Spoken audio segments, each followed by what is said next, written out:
এই মাত্র breaking news. গণ অভ্যুত্থানের আগেই ক্ষোভ জমেছিল বহুদিন থেকেই। নেপালে আগুন জ্বালালো একটি ছোট্ট ঘটনা মানুষের ক্ষোভকে আরো বাড়িয়ে তোলে। কি সেই ছোট্ট ঘটনা? এশিয়ার আরো একটি দেশে অভ্যুত্থান, সাধারণ সাধারণ মানুষের ক্ষোভের আগুন পৌঁছালো সংসদের অনিন্দেয়। পলাতক প্রধানমন্ত্রী, শুরু সেনার শাসন, অগ্নিগর্ভ নেপাল।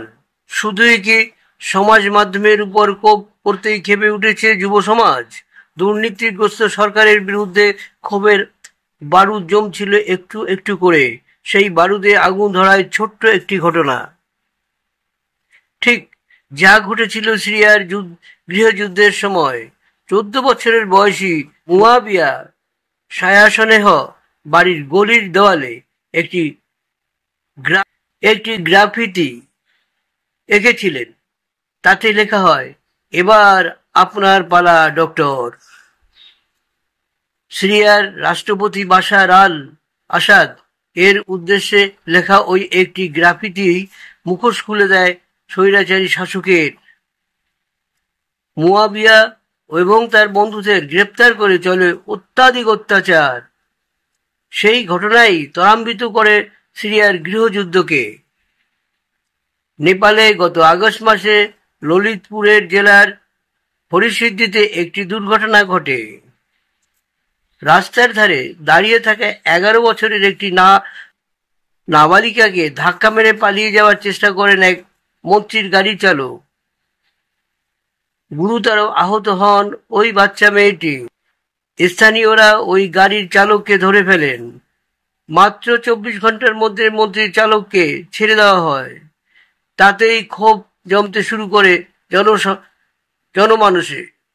প্রধানমন্ত্রী কেপি ওলি ওই দুর্ঘটনাকে ছোট্ট ঘটনা বলে মন্তব্য করেন, যা ক্ষোভের আগুনে ঘি ঢেলে দিয়েছে।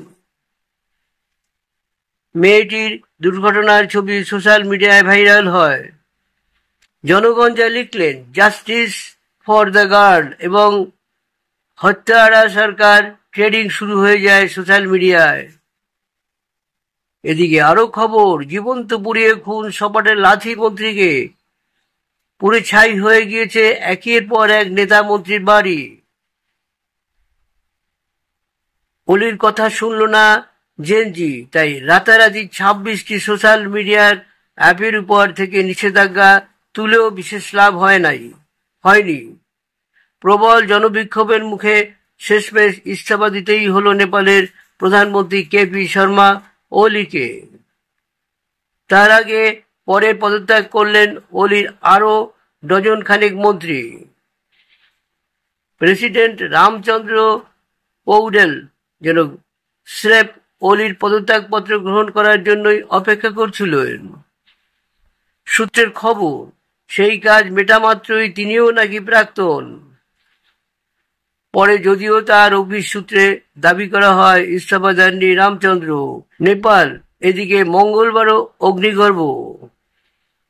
ওলির ইস্তফায় একদিকে নাচানাচি শুরু হয়ে গেল রাজপথে, অন্যদিকে দেশ জুড়ে চলল বেলাগাম তাণ্ডব, ভাঙচুর। সোমবার পার্লামেন্টের একটি গেটে আগুন লাগিয়ে দিয়েছিল উত্তেজিত জনতা।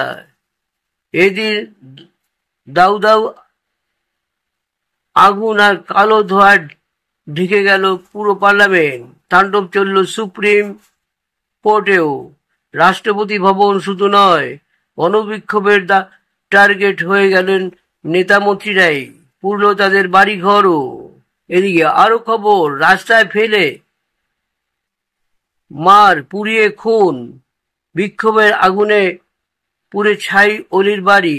দেওয়ালে ঝোলানো তার ছবি একটানে গিয়ে পড়ল মেঝেতে। এদিকে রাস্তায় তাড়া করে বেদখল মারধর করা হলো উপপ্রধানমন্ত্রীকে তথা অর্থমন্ত্রী বিষ্ণু পৌডেলকে। প্রতিশোধের আগুন পুরল নেপালের প্রাক্তন প্রধানমন্ত্রীর বালানাথ খানালের বাড়িও। এদিকে আরো অভিযোগ, ঝালানাথের স্ত্রী রাজলক্ষ্মী চিত্রকরকে একটা রুমে আটকে রেখে আগুন লাগানো হয় বাড়িতে, আর সেই আগুনেই শেষমেশ মারাই গেলেন তিনি। গুরুতর আশঙ্কাজনক অবস্থায় হাসপাতালে নিয়ে যাওয়া হলেও শেষ রক্ষা হলেন না। বিক্ষোভকারীদের হাতে মার খেতে হলো প্রাক্তন প্রধানমন্ত্রী শের বাহাদুর দেউবা ও তার স্ত্রী বিদেশমন্ত্রী আরজু রানাকেও। জনরোষ থেকে রেহাই পেলেন না পুলিশও। রাস্তায় পুলিশ সেনাকে ধাওয়া করে ইট পাটকেল ছোড়ার খবর এসেছিল দুপুরেই। সন্ধে নাগাদ একাধিক নেপালি মিডিয়া সূত্রে জানা গেল, কোটেশ্বর থানার একাংশের আগুন লাগিয়ে 3 পুলিশ কর্মীকে টেনে হিঁচড়ে রাস্তায় ফেলে পিটিয়ে মেরে ফেলেছেন জনতার একাংশ। এদিকে প্রতিশোধের আগুন জ্বলছেই। শ্রোতা বন্ধুরা, যারা এই ভিডিওটি দেখছেন অবশ্যই একটু সাবস্ক্রাইব করে পাশে থাকা বেল আইকনটি বাজিয়ে দেবেন, লাইক এবং শেয়ার করে রাখবেন। এই ধরনের আপডেট ভিডিওগুলো আপনাদের কাছে অটোমেটিক পৌঁছে যাবে।